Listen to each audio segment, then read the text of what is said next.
All right, everyone. How are you doing? It is another Friday.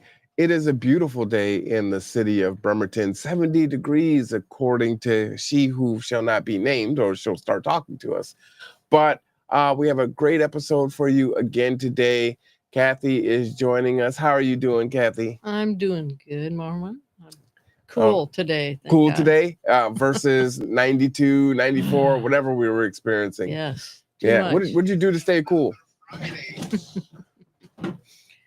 Oh, I try to close down the house early, close all the windows, and put the fans on. And we have one of those portable conditioners that gets the main part of the house, and we vented out the doggy door. Got you. So the animals were okay? Yeah, we have to let them out when the air conditioner's blocking their way, but That's one of the big things to consider. You got to consider your pets, and it just kind of comes on us, right? This weather has been bizarre. Super hot, then 70. I think we had a day where we had some rain in between it. It's like, what is happening? And then sadly, they're already offering fall Starbucks in the stores. I don't know if you've seen oh, that. gee, So no. We'll be seeing Halloween stuff soon at Rite Aid. yeah, is it a sign of getting older that it just, everything just comes a lot faster? Is that what I'm experiencing? Yeah, earlier. Well, let's go ahead and get into today's show. We've got a great one for you. This is our third show. And today we're going to start off with the website because that is definitely important here. So, the first thing I want to do is just put it up here on the screen. And it is Illahee slash Enetai community.org. And I'm just going to go ahead and pull that up. So, I want you guys to be able to see that there. And then we're going to go in and just peruse a little bit, if you will. All right. And so tell us a little bit about this website here. Well, this is kind of a new launch. This is because we're getting ready to amend the Illahee Community Plan to extend more parts of Enetai into it. And this is really for the sole focus of doing this. And the Save Enetai is more our advocacy site, if anything, or what posts like a lot of the stuff that perhaps some of the government officials don't like to have posted.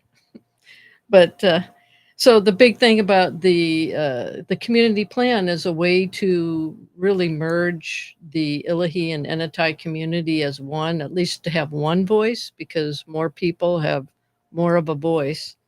And so we're just getting started on this. I think I've already told you that they created the Illahee community plan back in 98, or no, 2008, as a response to the comp plan in 1998 that put all massive zoning all over the county, that would allow for high density. And so we're just building on what they already did that became part of the comp plan in 2008. Gotcha. So we don't have to recreate the wheel, but so we're looking at. You'll see up here. There's a link to a Heart and Soul program, and that is a group that is out of Vermont. That they give us a coach, and they have created a model program that communities are using all over the country. That if you just follow all the steps that they set forth, that it's a way to bring the community together. There's like a little survey that you can have people, write down their opinions just to kind of find out what do people want, how do people see their community, what do they want in their community, and then how do they organize themselves in order to, you know, keep the character of their neighborhoods, do better things, talk to each other. It really is about bringing people together. And it's a pretty cool program, and they've approved us to do this program. Wow. The county commissioners have approved it, and they just don't have a coach for us until November. Okay. And they do have an ability for us to apply for a seed grant, a $10,000 seed grant to help pull it all together. And it's about an 18-month process. So we'll be looking at doing that. But I think it just really is all about community. I think that right now, the way our country is in such chaos everywhere, and with COVID, everybody just kind of got blown apart. And I don't know. I think if I'm older, so I just know how it used to be when I was younger. There was just so much more of a sense of community, and I think I'd like to see that be brought back to or at least in the Enetai and the Illahee area, and we're all working on it. We all seem to care. So I think that back in the creation of the Illahee Community Plan, it was really the purpose of it was for them to have a voice, and they did not want to have high density development in Illahee on the water. Mm-hmm. And I think that's really, and to preserve the character, the rural character, and the all the animals and everything that are there. We have the Illahee Preserve, we have Illahee State Park, which I go down there occasionally, and I don't really see a lot of people using that as a place to go. Maybe because they need to have a Discover Pass to stay there for very long, but it's a really cool park that I didn't even know it was there until after I lived here for 4 years, and I live right down the street from it. So we have that, and we have both of those places. We've got eagles nests in there, all kinds of animals, and they're both considered wildlife patches Okay. that are connected by a wildlife corridor. And then this property in Enetai is considered a wildlife patch too, again connected by a wildlife corridor. There's a lot of animals that move through there all the time, and especially along the beach on the shoreline. I know the bears go, that's their route. Mm-hmm. So it's really, wanting to preserve that character and to not push the animals out. And I guess I can tell you a little. I may have talked a little about my personal history. So if I repeat myself, sorry. Sure. And just before you get into that, because I want to take Yeah. this down while you Yeah. tell your personal story and pull you center stage. I do encourage people to go to the website, just scroll on down, and you'll see the Community Heart and Soul tab. And if you click in here, Kathie gave the why, and the why is always so important. But capturing our stories are critical, and just kind of looking at some of these things in here, building relationships through stories. What are your hopes for the future? How is Enetai going to protect itself, from further, attacks or, grievances that they may have? What are the elements of readiness? Community readiness inventory. This is such a powerful tool, because what we were speaking about last week was, well, if there's another neighborhood that has an issue, how do they get started? What do they do? And this kind of lays it out for them. So people need tangible things they can hold on to and look at. This is powerful. So thank you so much for sharing that. I just wanted to say that before I pulled it down off of the screen. And it's a model program. It's like you don't have to recreate from the wheel. Yes. It's just follow these steps. They give you a coach. They will even give you money to do it. So, and they have a pretty good track record. So I'm excited about it. All right. Now with that, would you please regale us with your history? So a little bit about my history is I was born and raised in Michigan. I spent summers at the lake with all my cousins. We didn't have TV out at the lake. We all went hunting, fishing. Well, I didn't do the hunting and the fishing. I would watch, and I'd get to eat whatever they got. But because I had 4 younger brothers, so so that was our summers. As we were always tromping around in the woods, going and checking out the places where all the frogs were. Catching tadpoles. Having forts in the woods, playing fairies. I mean, we were pretty creative as kids. Probably I'd see myself, my brothers, all my cousins, talking about 30 cousins all along the lake. And so I really kind of grew up really appreciating the Great Lakes, all the lakes. the fishing, the hunting, just that kind of a lifestyle. And even our family has a 150-acre hunting camp up in northern Michigan that is still in the family, that I'm trying to get my father and uncle to put in a trust so it never gets broken up, that always will be there and not developed or cut down. I was lucky to move on. I will say the one thing about myself personally is I have a background as a drafter. My original interest was in architecture. And in ninth grade, I took a drafting class because I didn't want to take a math class and it would cover as a math credit. Mm-hmm. And so it turns out I was really good at it. And I had a teacher that said, "You're really good at this. You should keep going."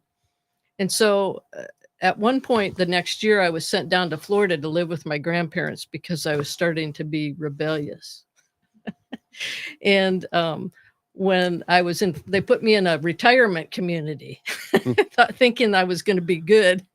And so when I signed up to go to class at the high school, and I wanted to take a drafting class and keep going, they said, "No, you can't take it, because you're a girl." Wow. And I thought, so this is my first lesson in life in ninth grade was, "Oh, well, I'm a girl. What do you mean? I can't take it because I'm a girl." This is what they told me in the office. So what I do is I figure out, I go find the teacher, and he says, "Oh yeah, you can come in my class." So I go back and they had to let me in the class. So I learned from an early age to kind of stand up for myself. And I left home actually when I was 16 years old. Wow. Okay. And I was out on my own. And my dad told me, he goes, you never came back. You never asked for money. You not like my brothers. And so I pretty much, when I was 18, I headed west. I've been lucky to live in some really nice places. When I spent probably 8 years in the mountains in Colorado and Steamboat Springs, and another 10 in Denver. Then I moved on 20 years in Santa Barbara, where I worked for a lot of environmental companies. I started off in drafting school in Denver. I worked for oil and gas, mining, environmental, transportation engineers, civil engineers. I've kind of worked in all the professions, which has helped me in what I'm doing now. And then 10 years in Bend, Oregon, and then now 10 years in Bremerton. And so I've been really lucky to live in some pretty nice places. And I think that's why I cherish where I live right now. And when I saw somebody trying to put a road through the forest up the street from me, that kind of put me into action. And that's how I got started.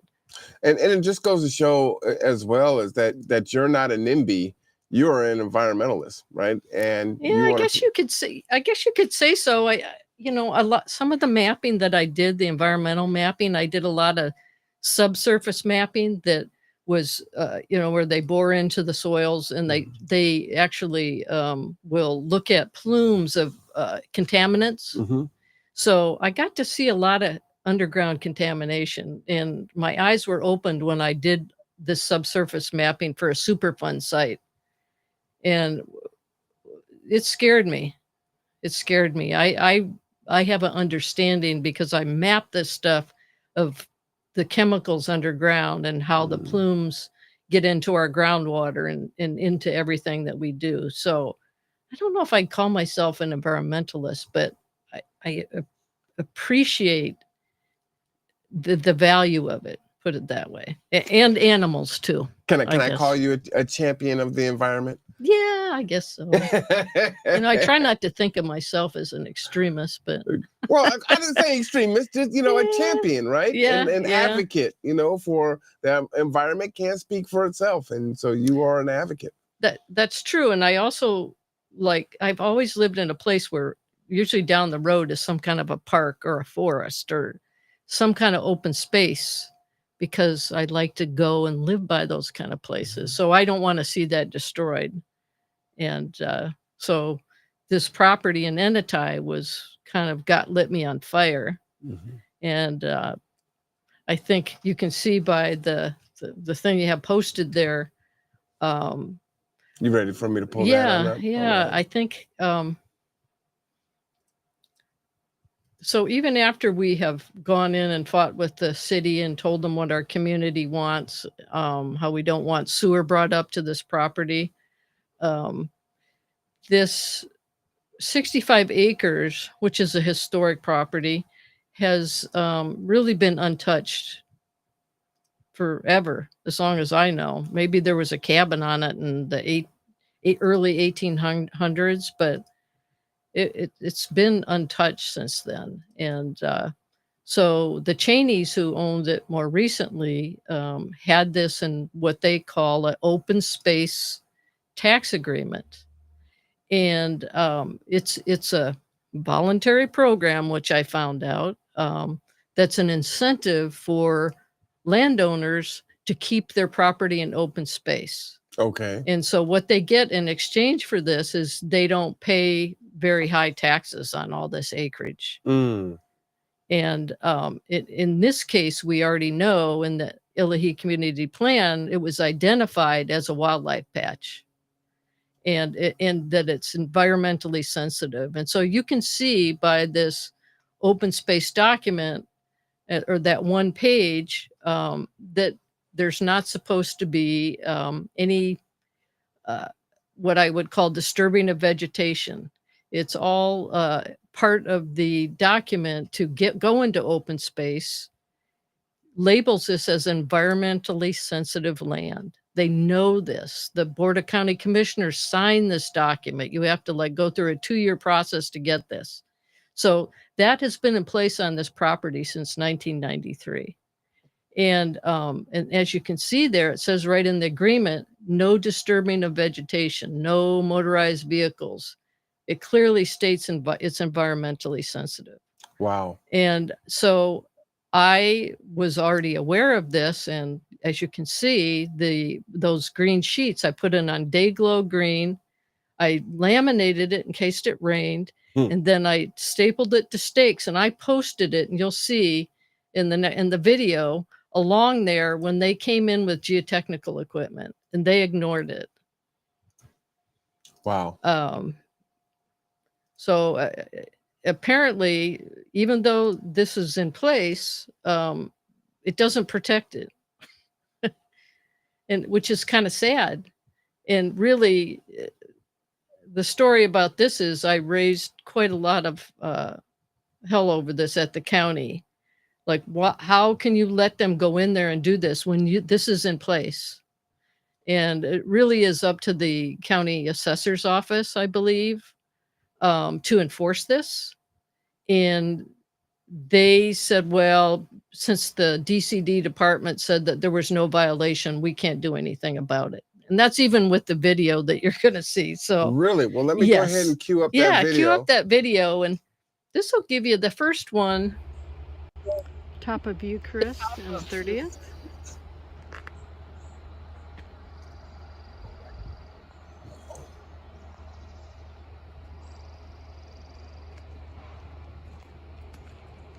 GeoSources is one of the companies overseeing this project.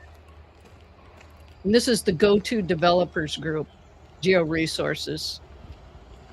They're pretty aggressive. GeoSources, Earth Science and Geotechnical Engineering, which I worked for a lot of those companies, by the way. I know how Vortec One Inc. is doing all the construction and destruction of the forest. Wow. Okay. So that's a good view, though. Look at the view at the top of 30th there. Mm-hmm. You can see Seattle over there. So all that property off to the right at the end of 30th is that's all the trees that they want to cut down.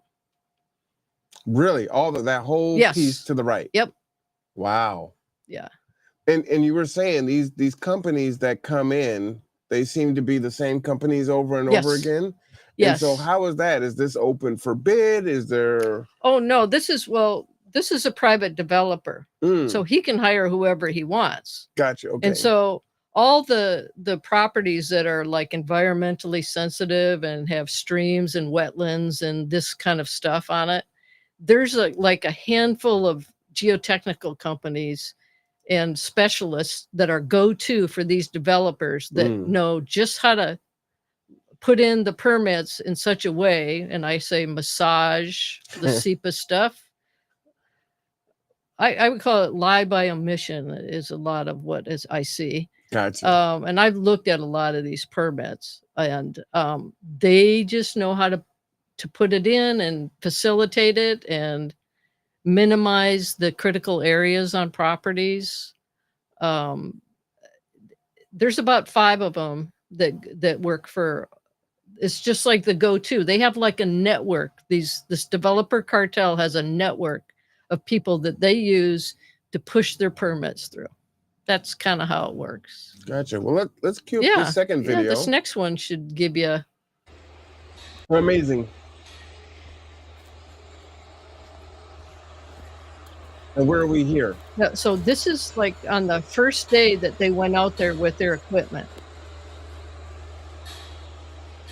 And mind you, they're not supposed to disturb any vegetation. Hear what they're doing out here?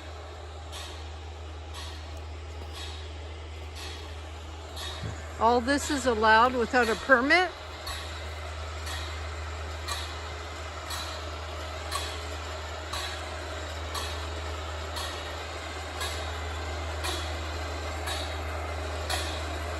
Which, by the way, that in the morning they told me they did have a permit with the city, and I told them, you're not in the city, you're in the county.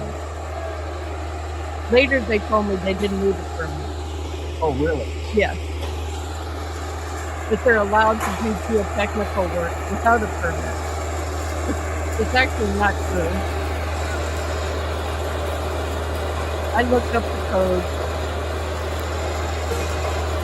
So this is the equipment that went back in there. Oh, guess they don't want to be on camera, do they? When they tell me they have a permit?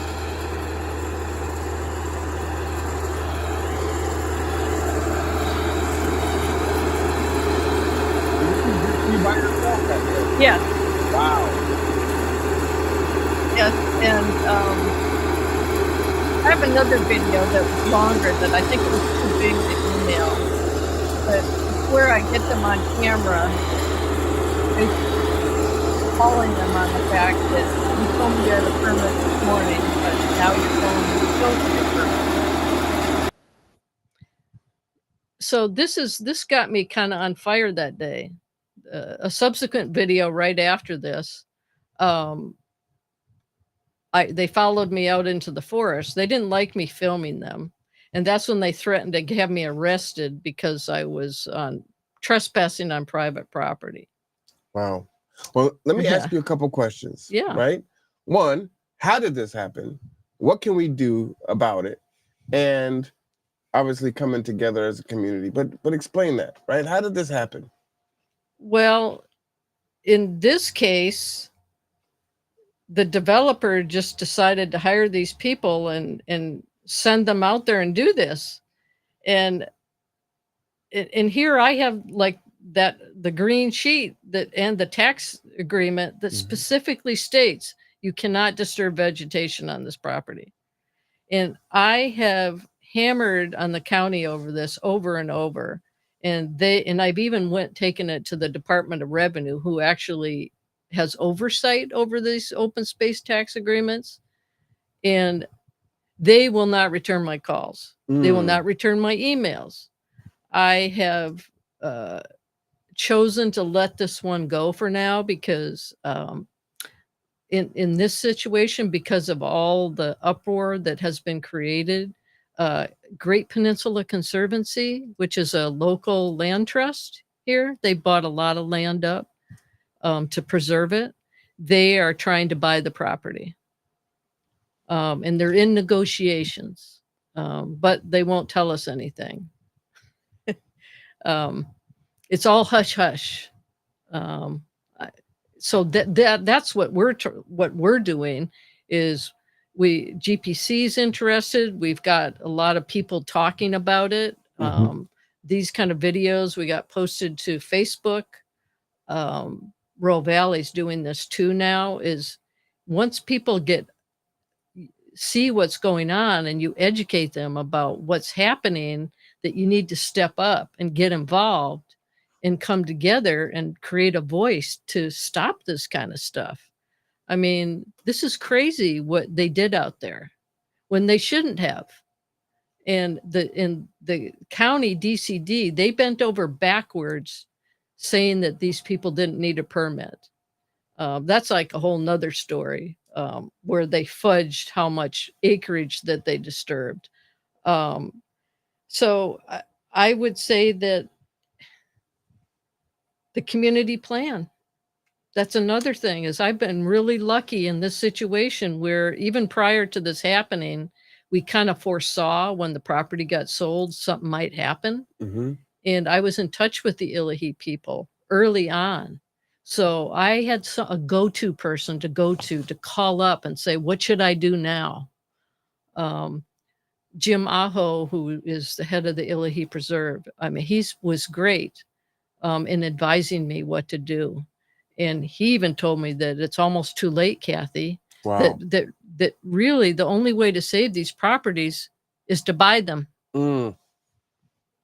That just because that's an open space, it's all voluntary. They can turn that thing around and do whatever they want with it because it's private property. And the only hindrance to them is they'll get a 7-year penalty. Is they'll have to pay 7 years of back taxes at the higher rate. Well, seeing as they typically get tax breaks everywhere else, I mean, right? No skin off their back, right? Well, yeah, it's like, well, why can't it just stay in open space? Isn't that why you put it in open space in the first place? And but when you're looking at clear cutting 40 acres of forest and putting up 200 houses at, let's say, $700,000 a piece. And you're looking at a profit of 100 million. What's 7 years of back taxes? Right. They don't care. Right. It's not really. So to say that it's all voluntary and it's incentivized, well, I don't know. And is it back taxes on the entire amount? Yes. Or back taxes on the tax break that they were going to receive anyway? Yeah, so right. You got to ask those questions as well. Yeah, right. It's like they pay that 7 years back taxes on the property, but then they get 10 years if they develop it free of taxes to build it. So I don't know. It's the math is kind of what I call fuzzy math. And here again, that website of yours and clicking on into the heart and soul it answers that question of what can we do about it. And it's an election year, and I was looking at a Facebook post, and one of the things that I saw was there was a gentleman that had remarked, what difference would it make to elect one person? It seems insurmountable. And I would just submit that that's what they want you to believe, that there's nothing you can do. Why bother? It's already said and done. They've rigged the system. It's not going to make a difference. Kathie and her crew, they might lose this battle, right? But they're not going to lose the war because they're going to gather more of us together. And we're going to be more aware. It's going to be more transparent. We're going to be more knowledgeable and be able to activate on that knowledge and be able to see change. But we have to believe in the ability to make that change and that we have power. I mean, one of the greatest tricks is to tell folks that they have no power, that they have no agency, and the powers that be and those that are in have the reins of power now are just going to do what they want when they want. And it's just not true. So I submit to you, please believe in change, have that temerity, have that audacity to say, you know what, I'm going to be a Kathie, and I'm going to get out there and I'm going to whip up the rest of the neighborhood and show them what's wrong. And I'm going to leverage my expertise, whatever that is. Maybe you've got website skills. Maybe you're really good talking with folks. Maybe you're a really great researcher, and come together and build that community to be able to fight back. And you see organizations like Heart and Soul, being able to build programs for folks to do just that, right? So keep up that momentum. I just wanted to mention that as we go into our closing, which is you wanted me to show this proposed development screen, which yeah, this is just what we know about. And it's kind of scary. I mean, we're talking about at least, and I kind of did the math on most of those, and I came up with at least 2,500 units on all those dots alone. Yeah, let me go ahead and get this screen up so we can go ahead and take a look at that together. And so I want to go back to, as you're doing that, is, you're asking everybody, who's leading our city, who's leading our government. It does make a difference. It really does. I think, a lot of people don't take the time to find out who are these people that are running. Mm-hmm. And, some of the people that I've seen run are really good at like not really disclosing where they're really at and whose pocket they're in. It really does make a difference, and it's encouraging people out in the community to apply for like a planning commissioner, because you can apply and the county commissioners appoint people, but there's lots of boards that you can get involved in that if you get involved that way, you can make a difference that way. But I know people don't always have a lot of time to do that. So, and it is tough, right? A lot of us are in survival mode, and we're just doing what we can to provide for ourselves and our families. And it is a sacrifice of time and effort. But it is critical if we are going to change the direction of the way that our city, our county, our state, the way that the country is going, then we're going to have to, dig deep and find that extra gear to say, hey, you know what? Maybe the 5 of us, I'll go the first Monday, you go the second Monday, you go the fourth Wednesday, and then we'll come back as a group and bring all that information together and then share it out to the community at large. There's lots of ways to do it. Many hands make light work, as we often hear. Oh, yes. And that's just what we have to do, but we can. But let me go ahead and just go through this really quick. I just enlarged it so people can see it a little bit more. And so you've got all these spots marked here. I see 14A and 14B. Explain this again. Oh, please. Yeah, that's actually Royal Valley. And they are, one thing that they're doing is they put up a petition on change.org called Pause Development in Royal Valley. Wow. Because just when you see what's going on, not just there, but all along the whole quarter up Wheaton Way, is over 12 developments that are going in. And as I go through parcel by parcel down Wheaton Way, these developers are coming in and they're looking for large tracts. Wow. And all that stuff along Wheaton Way, between 11 and 9 there, they're targeting that heavily right now. There's a retirement, like exclusive retirement community that's looking at a property to the north of 9 that wants to put in pickleball courts and a community center. I mean, it looks like probably a high-end type of senior community is what they want to do. And then over there at 8. And how many of our seniors can afford a high-end facility? Right, exactly. That's for sure. And number 8, that's where this big, I think it's called Meadow View, possibly. There's going to be 600 units that go in there. Wow.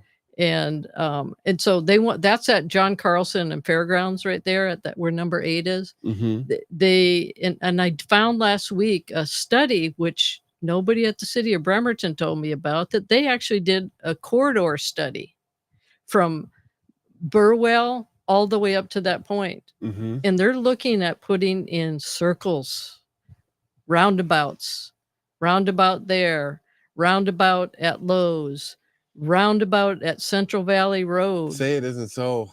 It's like, and the problem is that, and Royal Valley's already seen this, is WashDOT is going to be allowing left-hand turn lanes out of Royal Valley.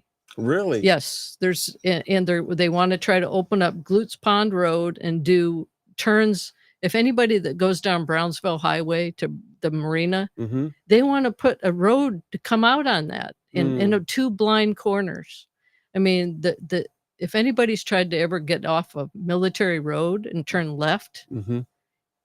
there is a lot of fatalities at that corner. And at one point, they were going to put in a barrier all along there and not allow left-hand turns. But from what I understand, the Rush Development, is going to threatening to sue.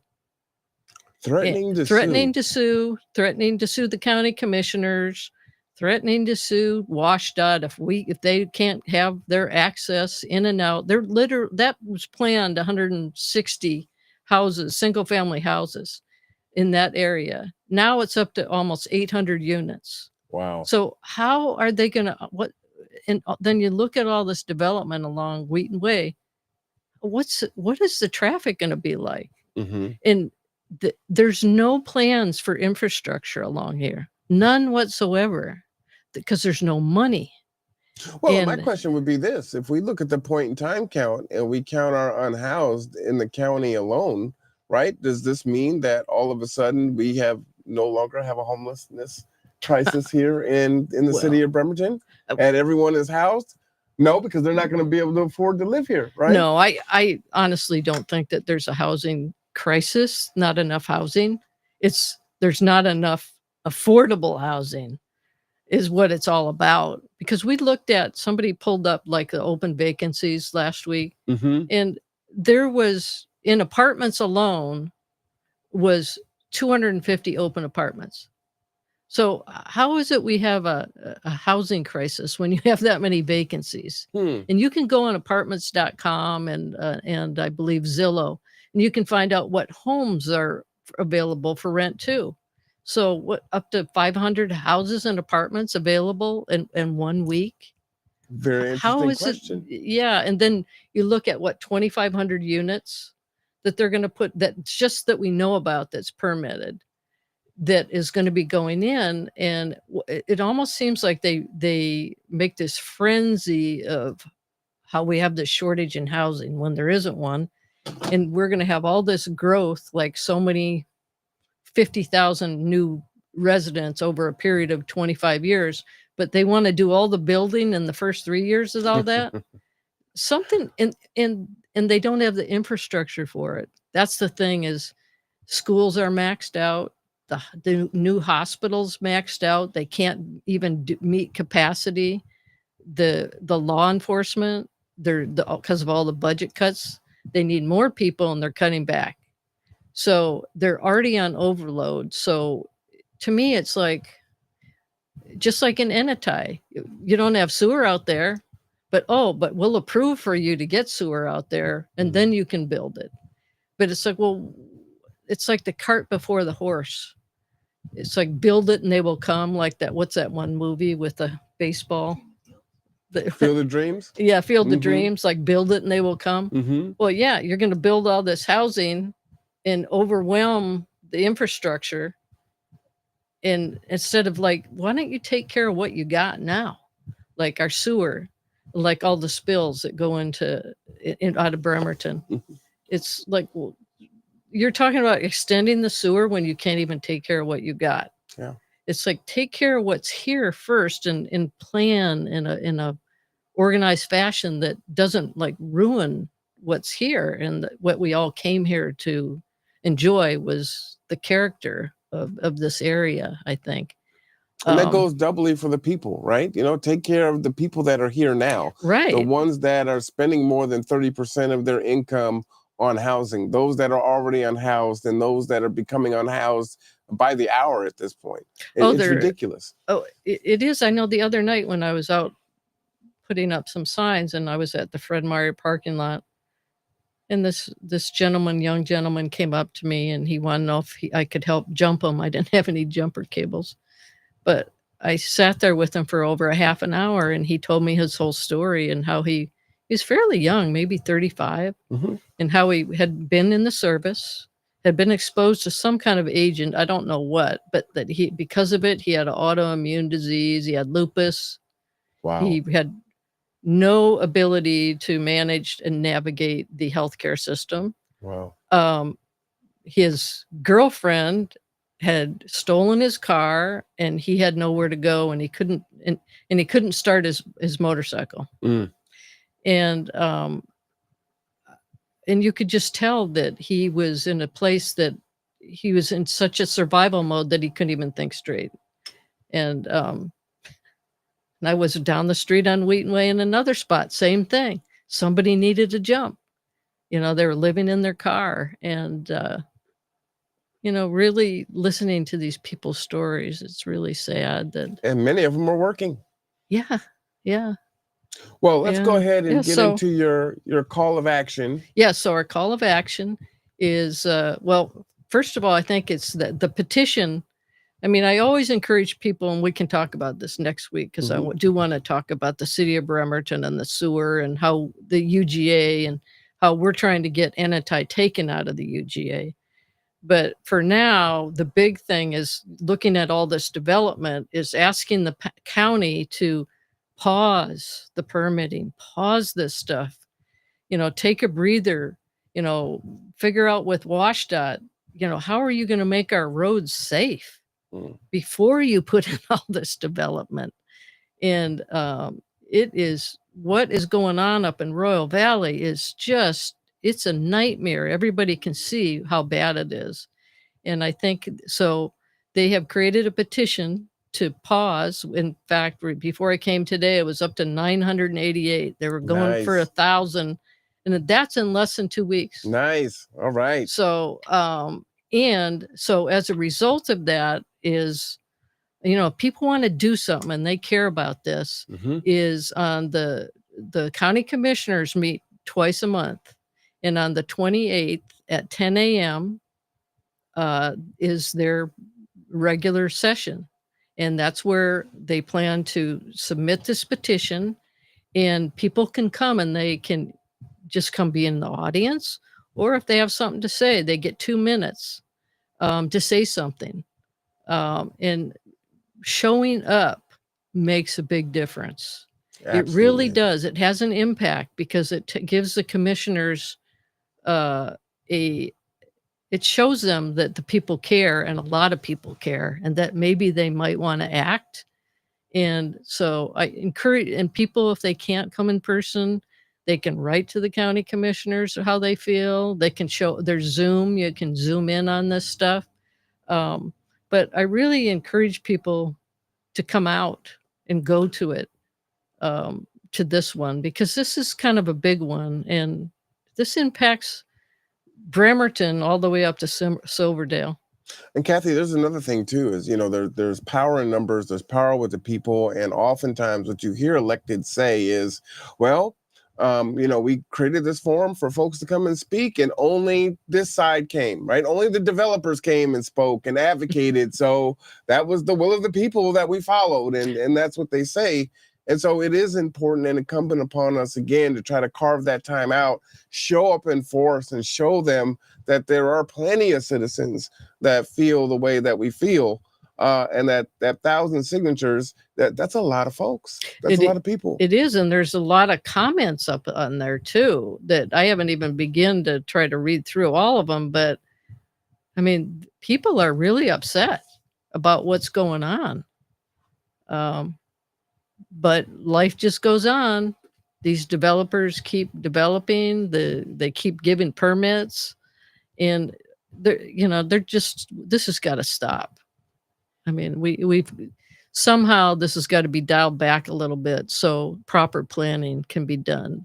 Absolutely. And not demonizing low income and unhoused people by saying, hey, we're going to create this housing stock, and don't you want more housing? It's like, yeah, we want more housing, but we want affordable housing that's sustainable going forward for the residents that live here and their families, not for outsiders to come in and relocate because they can save money from coming from Seattle or other big cities. Right, or buying out in West Bremerton out there by El Dorado. There's this thing called Skyfall.